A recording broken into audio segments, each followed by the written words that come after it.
was. We want to have a growth mindset, and we know we have to improve with our paint defense, our transition defense, and our assertiveness offensively. And we didn't shoot the ball that well offensively from the perimeter, but when you can get to the rim, that's always the first option. And I like the way we attack the paint offensively. And obviously the defense in the first half was maybe as good as we've been all year. I think we took 6 charges, and just an exceptional commitment to all of our coverages and the paint first mindset. You were asked about AD's offensive rhythm before the game, and you said that wasn't exactly a concern of yours. He comes out super efficient tonight, 37, 11 points in the paint. I suppose that's what you were, I don't want to say expecting, but can you describe how that occurred in this case? Yeah, I mean, he just, we want to make sure we're playing through him as much as possible, and we got a lot of new guys on this team, so there's been times early in the season where myself and even AD has been trying to get other guys comfortable, and we knew this week, the beginning of this trip was a time to really start, having him be more assertive, and he didn't have a great night against Milwaukee, but the mindset was there, and tonight, obviously he was dominant, with how he was playing. So, like I said, it was not something we're worried about, just something you balance, trying to get everybody going throughout the course of a long season, and he was great tonight. Kyle? Hey, Frank. I'm sure after tonight, you guys are still the #1 defense in the NBA, and obviously the record speaks for itself. How much of that do you think is a reflection of AD's sort of perfectionism and drive, not only to improve himself but the team? Yeah, I mean, I think there's 2 pieces of what you're talking about with AD. One, what he does personally on the court and the pride that he takes, but the like you said, the perfectionist part of him, wanting to be great on that side of the ball. When your 2 captains are really bought in to being great on the defensive end, the rest of the group follows, and we have a lot of defensive talent. So, if we're working together and we're connected and playing with a locked-in mindset like we saw in the first half, we're very, very difficult to score against. And with the firepower that we have offensively, we'd be tough to beat. So we got to continue with that defensive commitment. Dave? Frank, before the game, you said that probably the top line of the scouting report is opposing teams trying to take away your transition opportunities. Is line number 2 your 3-point shooting? You guys didn't shoot it all that well tonight, coming off a really strong game in Milwaukee. Was there anything schematic or pressure-wise that Chicago was doing that led to that 4 for 19 showing? I don't think it was necessarily. I mean, Chicago played good defense. I don't think they were trying to take away our threes. They're a paint first type of defense, but their starting center was out, so they played a lot of small lineups. They started a young player at center in Gafford, and I think they were just a little bit undermanned in terms of trying to stop us at the paint. So we were able to attack, and we'll take threes when they're high quality. When the paint's taken away, we punish them with backside threes, and we didn't really need that as much tonight with the way we were attacking the paint. More to come on Access. Anthony Davis and the Lakers are 9-0 on the road. Best road record. Up and in. Lakers scratch first. Moments later, Dennis Schroeder dishes AD, tied up 4-4. Lakers, great ball movement. Here it comes, big game. KCP, find LeBron, wrap around to AD. AD with the first 7 points. Yeah, don't need any threes when you're getting these type of high percentage shots. Wide open. There's another good cut by LeBron. Anytime AD's in the post, defense has to respect that.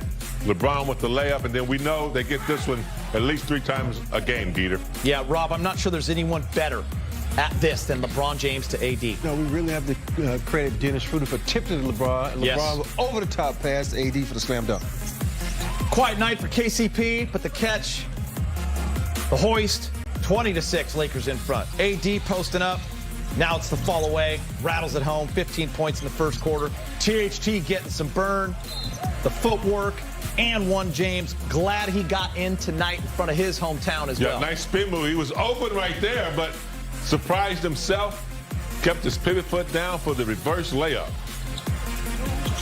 LeBron really working on this shot both ends, by the way, Rob. Doesn't matter what corner he's in. And turn it over both shoulders.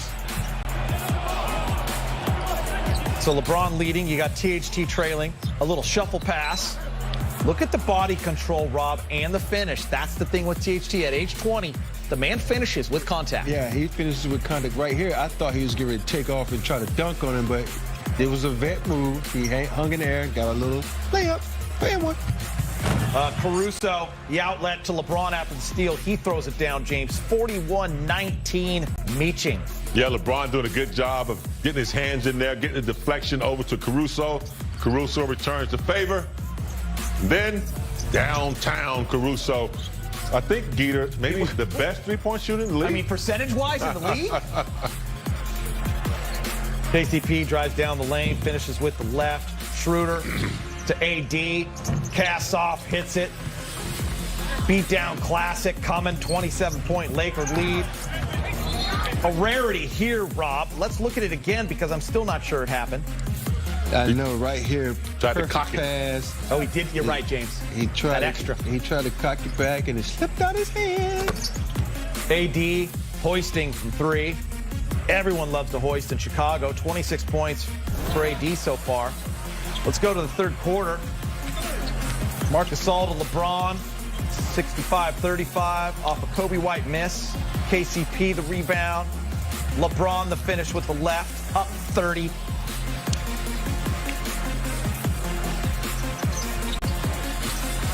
He's working on Lowry marking it. Bulls fans had their hopes up that that's where AD was going to want to go play. Let me eat. Didn't happen, guys. You got this kid on me again? Let me eat. Barbecue chicken. Feasting on a young fella. Look at him laughing about it. Just beasting. Right here, you got Just a different weight class is what it is, Brez. Brez is here. Yeah, too much dominant. Poor marketing. It's going to have some nightmares. Zach LaVine. Tell you what, the Bulls, though, showed a little fight in third as AD criticized the Lakers a little bit, just got a little too complacent. You guys talked about it, too. All good. Kobe White. Listen, they were bound to hit some threes, James. They started the game 0 for 10 from three. They didn't hit a three until third quarter. It was over. Kobe White not even a factor in tonight's game. You know what, though, Rob? What's that?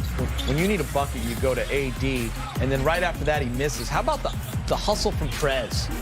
That's something you just cannot teach, guys. That's just pure heart right there. Trez out working everybody for the rebound and get an assist.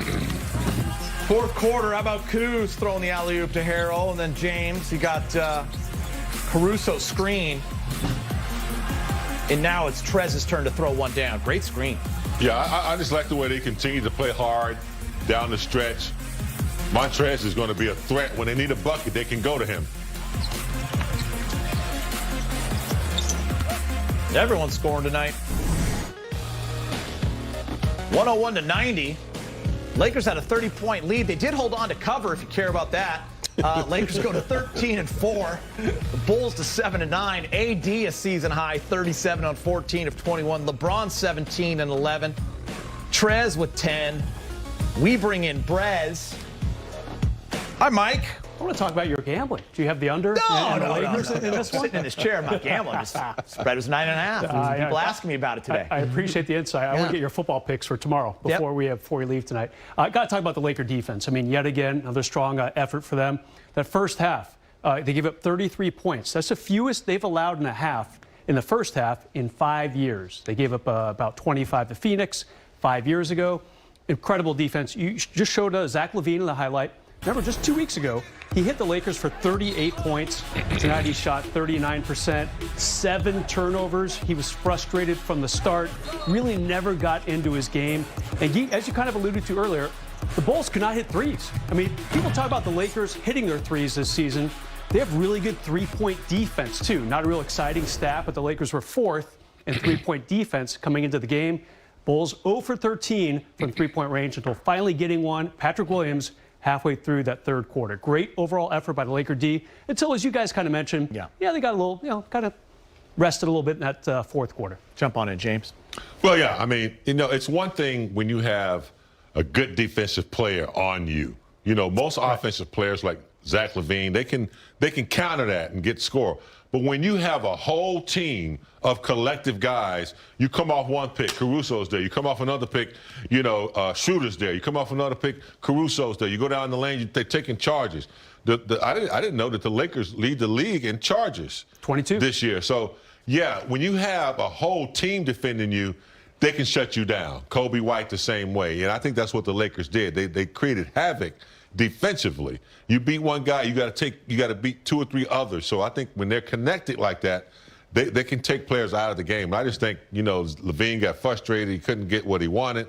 Every time he got, something that he thought was decent, defense just jumped on it and just swallowed them up. Yep. Yeah, you mentioned killing their spirit earlier, Rob, and I think you mentioned 6 charges at halftime.